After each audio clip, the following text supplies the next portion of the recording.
আসসালামু আলাইকুম, কেমন আছেন সবাই? তো আমি একটু বের হলাম বাসা থেকে। তো ডরমিটরি থেকে বের হয়ে দেখলাম যে খুবই সুন্দর একটা মানে দৃশ্য, যে মনে হচ্ছে আপনাদেরকে দেখাবো, আপনার সাথে শেয়ার করব। একটু সামনের দিকে দেখায় আপনাদেরকে। আপনারা দেখতে পাচ্ছেন চারপাশে একদম সাদা।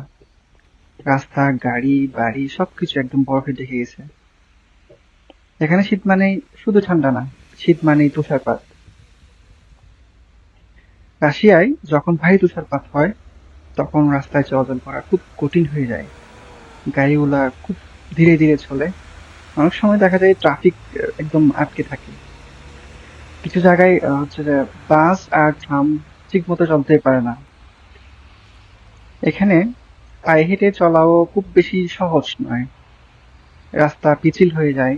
মানুষ আসলে খুব সাবধানে হাঁটে এখানে। এখানে শীতের আসলে প্রস্তুতির বিষয়ে তারা অনেক বেশি সিনসিয়ার।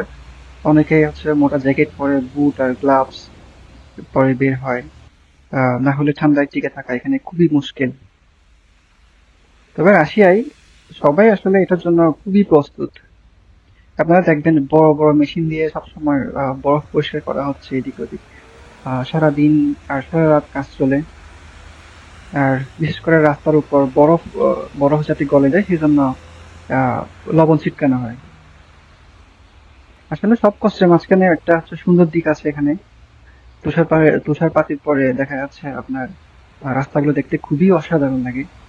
মনে হয় যেন চারপাশটা একটা সাদা রূপকথার রাজ্য। এবং এই সুন্দর মুহূর্তগুলো ধরে রাখার জন্য অনেক মানুষ ছবি তুলে ভিডিও বানায়, পরিবার পরিজন নিয়ে বের হয়। এই হলো তুষারপাতের কিছু বাস্তব চিত্র। তো সবাই ভালো থাকবেন, সুস্থ থাকবেন। আসসালামু আলাইকুম।